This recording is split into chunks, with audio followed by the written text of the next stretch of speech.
Menu hari ini ikan patin kuah asam. Assalamualaikum warahmatullahi wabarakatuh. Hai, bagaimana nih kabarnya bunda-bunda semua? Semoga kita semua selalu dalam keadaan sehat, dimurahkan rezeki dan dipermudah segala urusannya, amin. Share lagi kegiatan hari ini. Oke bunda, hari ini saya masak dua variasi menu. Nah, ini yang pertama yang lagi saya masak ini adalah pindang ikan patin. Untuk bumbu pindangnya yang gampang-gampang aja bunda ya, sama seperti yang bunda-bunda masak di rumah. Saya juga nggak tahu bumbu yang sebenarnya itu apa. Ini kalau versi saya menggunakan bawang merah, bawang putih, kunyit dan juga belimbing. Karena saya itu bukan ahli masak, jadi kalau saya masak itu ya seperti inilah ya bun ya. Jadi menurut saya ini bumbu pindang ini seperti ini, dan sepengetahuan saya juga seperti ini. Tapi kalau menurut bunda-bunda ini salah atau memang ada yang harus dikoreksi, boleh dong bunda koreksi di kolom komentar. Oh ya bunda, maafkan dengan suara saya yang rada berbeda ya bun, karena hari ini saya lagi kurang fit dan lagi pilek juga. Saya itu ada alergi dengan suhu dingin ya bun. Nah tadi itu secara tidak sengaja saya kelupaan saya minum es Adek Waldan, padahal itu cuma sedikit loh bun. Nah alhasil langsung deh ngontak pilek begini. Sebelum bunda-bundanya menduga-duga hari ini suara saya lain, besok lain. Nah jadi sekarang saya klarifikasi bahwasanya saya itu lagi pilek sekarang sehingga suaranya rada berbeda. Oke bunda, karena pindang patinnya udah matang, nah di sini lanjut lagi saya mau masak menu yang kedua. Nah ini tuh menu untuk kita yang orang tuanya ya bun, karena orang tuanya kan makan yang pedes-pedes, jadi ikan patinnya saya buat kuah asam. Untuk bumbu patin kuah asamnya samalah seperti bumbu rumahannya ya bun, gak macam-macam, gak neko-neko. Ada bawang merah, bawang putih, cabai merah dan sedikit kunyit, dan juga ditambahkan belimbing wuluh supaya ada rasa asam-asamnya. Nah itu tadi setelah bumbunya ditumis hingga matang, di sini lanjut lagi saya masukkan ikan. Ini tuh adalah ikan patin bagian tulangnya ya bun, ada kepala, ekor dan juga gelambir-gelambir lemak di bagian perutnya, karena bagian dagingnya tadi itu udah saya pindang.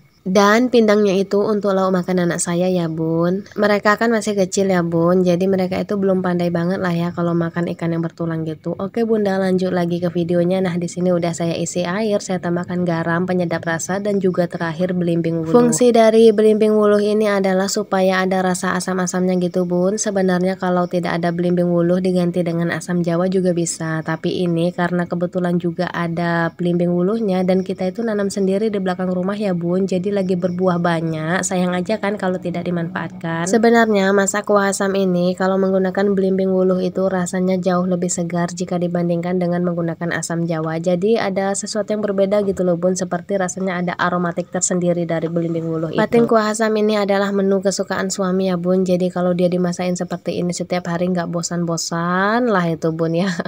Nah ini ikan patinnya juga udah mateng, airnya juga udah mendidih. Di sini udah saya cicip rasanya ya bun. Kalau masak seperti ini tuh menurut saya itu garamnya itu rada banyak gitu ya bun, soalnya entah kenapa gitu kurang terasa aja garamnya gitu. Kalau misalkan dikit nanti dimakan dengan nasi itu kurang terasa garamnya. Nah ini si Adek Waldan udah sibuk sekali ya bun, karena kalau saya megang HP setiap saya lagi ngonten itu dia udah sibuk itu bun, mau minjem HP, mau nonton lah ya bun. Maklum lah bun ya, namanya juga emak-emak jadi konten kreator, nggak terbayang deh bunda-bunda gimana repot dan riwehnya. Oke bunda, selesai masak. Nah di sini saya keluar rumah mau lihat pak suami, katanya dia itu mau mindahin anak ayam, dan ini adalah ayam saya yang lagi ngerem kemarin ya bun, udah netes anaknya. Ayam ini tuh kemarin ngeremin telur itu 8 butir dan yang netes itu 7, tapi yang satu itu mati ya bun karena prematur, dan ini yang hidup ada 6 ekor. Jadi ini mau kita pindahin aja ya bun supaya selamat, karena di tempat saya musuhnya itu ada biawak, kucing dan tikus. Walaupun sekeliling rumah saya itu udah dipagar rapat menggunakan seng ya bun, namanya biawak itu masih bisa masuk juga, apalagi kucing dan tikus, aduh itu juga jelas lah mereka itu bisa masuk. Jadi ya bun, sebelum semua hal yang tidak diinginkan terjadi, nah ini kita selamatkan dulu anak ayamnya ya bun. Di sini saya dibantu dengan Adek Waldan dan juga pak suami. Nah ini anak ayamnya ya bun, ada 2 ekor di tangan saya, selebihnya itu udah dibawa dengan pak suami dan Adek Waldan. Adek Waldan ini seneng banget main dengan ayam. Nah ini tuh ketika dia lihat saya bawa anak ayam, sibuk lah dia tuh minta anak ayamnya bun, dan dia sendiri yang mau masukkan ke dalam kandang katanya. Setiap hari Adek Waldan ini mainnya sama anak ayam ya bun, memang dia itu benar-benar seneng main sama hewan, terutama itu ayam. Ini tuh dia main sendiri bun, karena Mas Azam pagi-pagi kan masih sekolah, tapi setelah Mas Azam pulang dari sekolah udah deh langsung ke belakang rumah dan langsung main sama anak ayam. Nah ini dia ayam yang udah netes tadi ya bun, ada sekitar 6 ekoran gitu. Jadi anaknya kita masukkan induk beserta anak ayamnya ya bun, supaya induknya itu melindungi anak ayamnya, karena walaupun sudah di dalam kandang seperti ini ya bun, tikus itu juga masih bisa masuk. Pernah kejadian waktu itu ya bun, ayam itu ada induk induknya gitu loh. Tiba-tiba pagi-pagi tuh udah mati, udah dimakan tikus itu anaknya. Makanya kita kurung ayam ini di dalam kandang kurang lebih itu sekitar 4 bulanan, dan untuk makanannya itu saya kasih purbunnya supaya ayamnya itu cepat besar. Nanti kalau dia udah numbuh bulu, udah lengkap bulunya, baru kita keluarin itu ayamnya.